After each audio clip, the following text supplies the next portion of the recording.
All right, so our next speaker is Eric Medina. Thank you.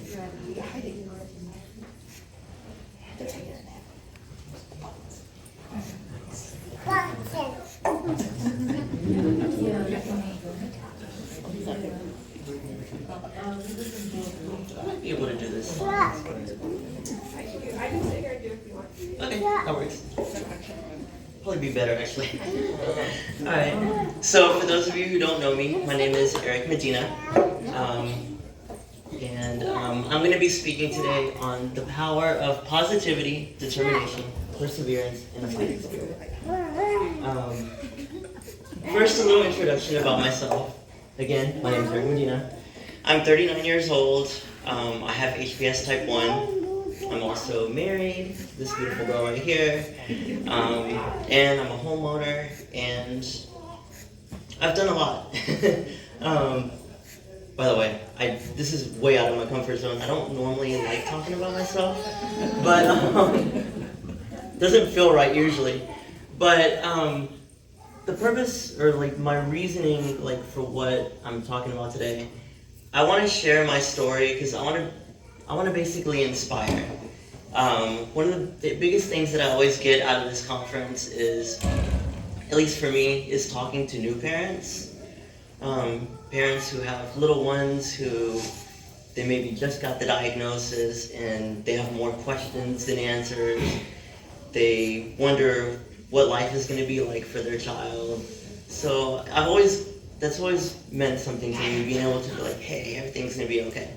So, just inspiring. I would like to inspire today. From a young age, I knew that there was going to be challenges. With anyone, there's challenges, of course, but with HBS, with the albinism, of course, there's extra challenges. So I knew that, but I pushed through it.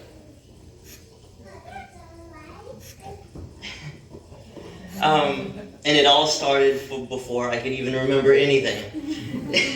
And it started at birth. So I came into this world basically struggling, or not struggling, but fighting. When my mom went into labor, everything was fine, but then they saw that I was in distress, and so they did an emergency section. And after performing the C-section, they realized that, this is so embarrassing, but it's my story, I had inhaled my own feces. So of course my lungs were not in good shape at the time, so they had to do a lot of work on me, and I was in the hospital for about a week. But thankfully, everything turned out okay. They got to send me home. And then, as if that wasn't enough, at the age of 2, I got Kawasaki's disease, which, leads to inflammation of the organs, and my parents didn't know I had HBS at the time. They didn't know about the bleeding or anything like that. But what is basically a cure for Kawasaki's disease? A high dosage of aspirin. Yeah. So anyone with HBS, we can't have aspirin. I even have it on my medical alert bracelet, no NSAIDs at all. Aspirin, ibuprofen, totally forbidden for us. But it was the only way to treat it. And by grace and by this little guy having a fighting spirit, even though he didn't know, I'm still here today. Thank you. Next. And then the challenges continued going into elementary school. Kids are not the nicest. So 2 challenges that I had in the early grades was, one, a self-image and self-esteem. The other was with, the typical challenges of vision. But the biggest one for me was the self-image. Kids were not the nicest. And it wasn't even my classmates. My classmates were totally cool with me, and they always had my back. It was always the other kids, like in the other classes, or like walking in the hall. As an adult, I now realize and understand that kids are just naturally curious and they have no filter whatsoever. So other kids would be like, wow, he's very white. Or they would come up to me like, why are you so white? Or like, oh, Casper. Or you look like a grandpa. Hence the pictures here. Another one that I got called was powder. In the 90s, when I was in elementary school, the movie Powder came out. Great timing. Lucky for me. So it was not easy. And of course, I went home crying at times, but it took a change in mindset. Because in the beginning, I didn't have it, but I learned to love myself. I learned that I was wonderfully made. I was special and unique, and it was just that positive thinking, and my parents really helped with that. My parents, my church, friends, everyone helped reinforce that positivity. And I really took a change, and I started to see myself in a much better light. And then with school, of course, I had to have visual aids, large print textbooks, my test or schoolwork being blown up in larger font for me, having magnifiers, sitting in the front of the classroom, special ed teacher who would help me with anything I needed. So all that was an extra challenge, but I did very well. I had straight A's in elementary school except for one B in first grade. My fault. I talked too much. And I had academic success all throughout K through 12. Graduated high school in 2005.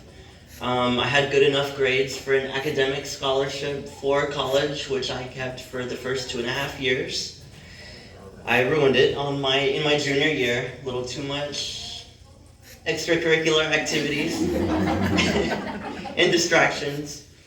One of which actually was a good thing though. One of my extracurricular activities was I was also on our school's Model United Nations team. Oh, yes. So, yes.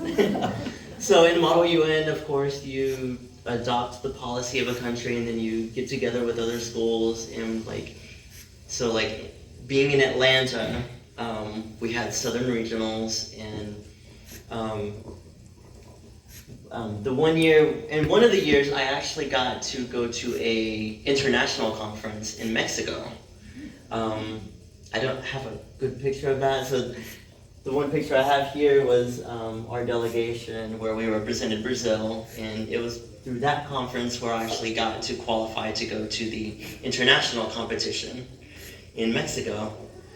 And that was a really good time, and that was one of my fondest memories from college and something that I'll always hang on to.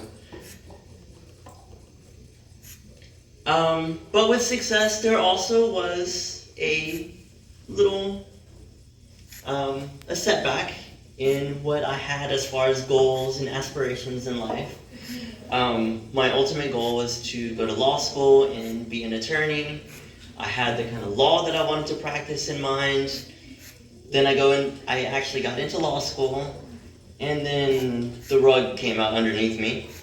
But I think it was also me learning really quick that law is not for me.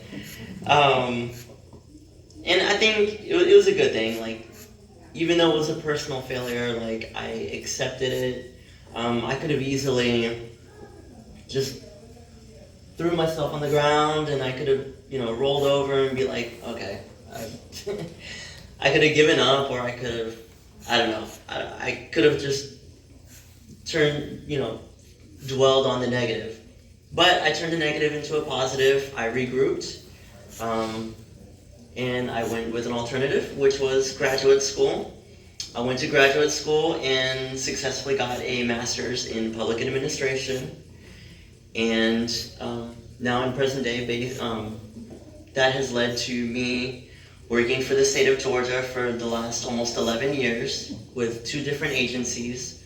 One agency for the first 8.5 years, and now the last 2.5 years, I've been working as an auditor, auditing purchases that other state agencies make in the colleges and universities. And it's very rewarding. It was something that fell in my lap. I never planned on that, but it's very rewarding. And during that time, I've also obtained 2 state certifications in purchasing and also a certificate from the University of Georgia in governmental accounting.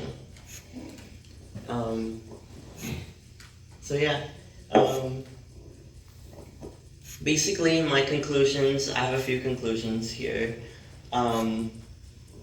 Always remember to challenge yourself, and regardless of the circumstances that come your way, keep a positive attitude, push forward, fight for your goals, and to never give up. Those were big things for me growing up. My parents really pushed that as well, and it was something that I kind of always had in me anyway, but it helped when that was pushed or reinforced in me. I shouldn't say pushed, but reinforced. These are values that will help anyone go far in any walk of life, whether it be career or just life in general. It's just good things to have.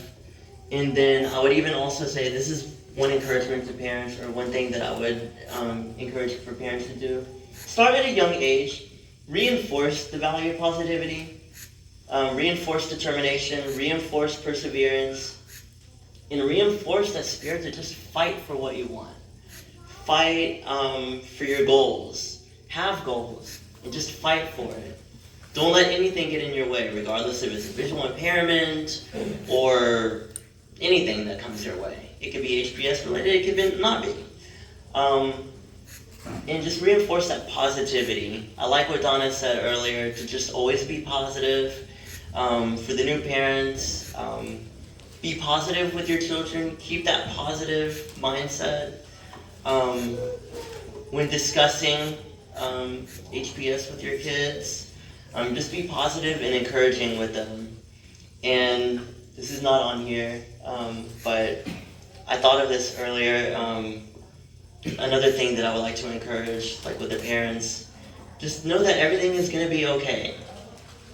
I know, especially for the new ones, and like, you have more questions and answers, just know everything is going to be okay.